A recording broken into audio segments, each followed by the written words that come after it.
The wide nine has a lot of times been connected with pass rush, but its roots are sort of run, stopping the run based. How can you describe how it fits stopping the run? What makes it such a good front for doing that? Well, think about this. A lot of people associated 3-4 with stopping the run, with that Sam linebacker. Go back here when the Browns were leading the league in defense in '94, and think about under defense with like Carl Banks out there and that same wide nine. What we did is we found a way to sort of play a hybrid 3-4 and play nine technique and play wide fives to set edges. And, number one, it puts us in good position to rush the passer, but also, it sets hard edges, makes people funnel the ball back inside. It's good at taking away the outside run game. And, historically for me, you'd have to fact check me on the run stats, but I think in my 5 years in Philly combined, we were number one in run defense. I'm not 100%. I know at one time it was. I don't know if it finished that way. But we take a lot of pride in stopping the run. And if you're going to rush the passer, you better stop the run. And, you just dial it back a couple weeks. We didn't do a great job stopping the run against the Ravens. We didn't have very many opportunities to rush the passer. So our defensive ends know that. And, the combination of both of those to put teams in second and longs and third down and longs, I thought that was key to the San Fran game, was putting them in the second and long situations and make offenses predictable. When you're constantly playing 2nd and 1 to 6, the offense has you where they are. So it's all part of the same thing. A couple of weeks ago, you talked about dealing with success. Defense is getting a lot of love nationally right now. How do you tamp it down and make sure? Well, they don't give out any trophies for 5 weeks. I think we all know that. It's a long season, and we're going to have to survive a lot of highs and lows throughout the season.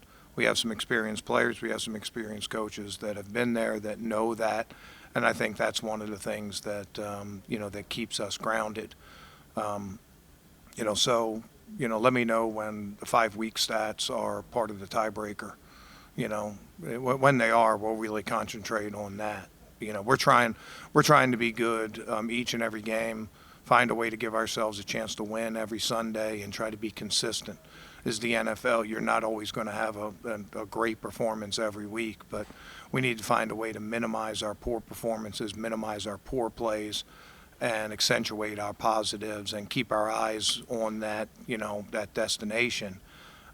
Sometimes you can react and overreact to short-term things. You can paddle the canoe too hard on one side, and and then you're adjusting, and pretty soon you're just weaving, and you're constantly trying to course correct, instead of keeping your eye on that point in the distance, and sort of keeping yourself on the right course. Miles' double team rate is down from last year a decent amount. How much of Za'Darius' versatility has allowed you to kind of deploy Miles differently and get him some favorable matchups? Yeah, it's not just Z. Z's been outstanding for us, but Obo's played a part of that, and our defensive tackles have played a part of it. I think our blitz game has played a part of it. Sometimes the sole reason that we blitz is just try to create one-on-ones. Some people are trying to blitz to try to overload protections and get free guys, and that's all part of it too. But things that can get, premier pass rushers in this league one-on-one, that's a good blitz in my mind. So I think it's all together. I think, us moving Miles around a little bit, the other players around him, I think the corners have a lot to do with it also, and trying to get guys out and give the quarterback more options because, they're playing tight coverage. I think it's a combination of a lot of things. These guys showing, so much swagger and starting to really sort of build a brotherhood on the defense. How do you feel about, them calling themselves the best defense in the world and, some of the things that are going on? Yeah, we don't shy away from expectations and things like that. And we do appreciate some confidence in, in order to have confidence, you got to play good. That would look foolish if we're out there giving up 42 points, if we're last in the league in third down percentage and things like that, then, it just becomes, clownish behavior. But I think, a lot's being said with, if you're going to have some personality and some swagger, then you better back it up on the field. And I like our guys' ability to do that. Dalvin, I know some of the other guys on the D-line talk about with his size, sometimes they can't believe how well he can move and pass rush and do all those things. Just what has he added for you guys, and what about his ability to move and use his hands is so special? You talk about Dalvin? Yeah, Dalvin played extremely well this last game. He didn't fill up the stat sheet, but, stat sheet and what the tape says is two different things. He's played physical for us. He's really taken to attack. He's never really attacked this way before. He's pushed the middle of the pocket. He's had some big hits on quarterbacks and things like that. And he's also such a leader for us. You guys that have gotten to know Dalvin, I got to know him this year. I think, you're just so impressed with his demeanor, his experience, his intelligence. All those things mean an awful lot. We're really lucky to have guys like Dalvin. How was JK doing so well, and do you think the scheme lacks some of his ability?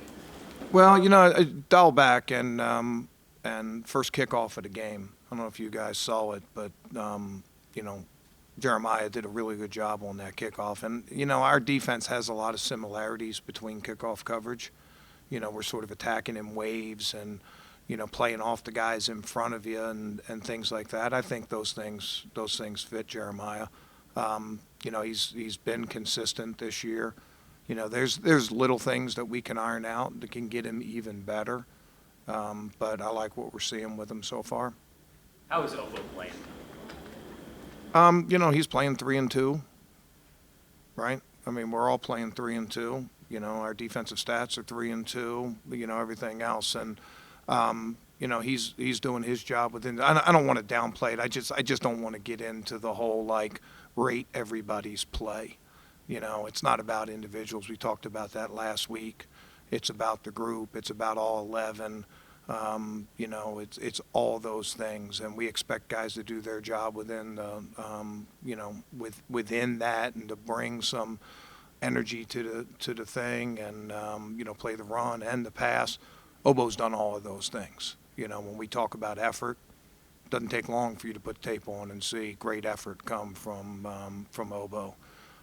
You talk about physicality. He's made some big, plays, and he's not the biggest guy, but he's made some big plays and some physical plays for us. And he's also brought some passion and some personality to it. So those are the things we're trying to check mark, and we'll leave PFF to grading the players and where they rank in the league and all those things. You talk a lot about the selflessness of this group, and Bubba was just saying that it is kind of a unique bond that guys are really buying in here. How unique is this? You've been on a lot of teams. Well, I don't know that it's tremendously unique, but I think that if you expect to be a good team, that's one of the things that that's important. I think that the person. I mean, the vibe is not a good word. The dynamic between your team is something that you can't be forced. I think that it has to come from the players. You can lead them a little bit, but they have to take it over. And I think I told you this a long time ago. If I'm doing my job right, it looks like I'm not doing anything. Because the players have taken the message and run with it, and they've policed themselves, and they provided leadership and accountability and all those things that we talk about. And we put a lot on having that accountability and having that brotherhood and things like that. I don't know if I've ever known a good team that didn't have that. I've known a lot of bad teams that didn't have it, but I don't know, which one came first, if it was chicken or the egg, if you're good because of that, or you get that because of it, because you're good,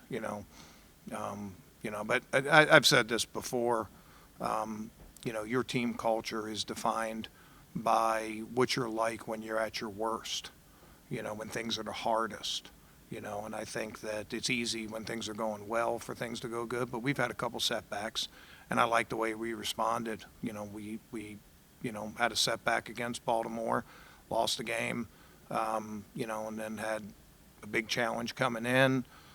Players responded the way we wanted them to, the way they expected to, and we came out with a win. Jim, Still got time for one more? you were off the sideline for the last couple of years. Are you really having fun, enjoying being back into it? You look like it.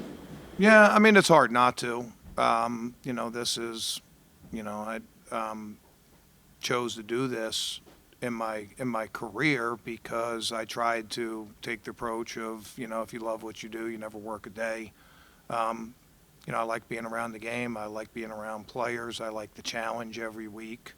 I think I have something to offer to players there. So it's hard not to enjoy it. If you're, I think sometimes people can get a little cliche in this business as, hey, this is a job. You got to punch the clock, all those things. You've heard a lot of those tired cliches. And I've always in the back of my mind thought, if that's all it is to you, you're never going to be successful. Whether you're a member of the media, whether you're working down at the steel yard, whatever, you're working at the airport, if it's only a job to you, you're never going to be successful. So I try to take that in my personal life, and I hope that's a little bit contagious for the players. Okay? All right, guys.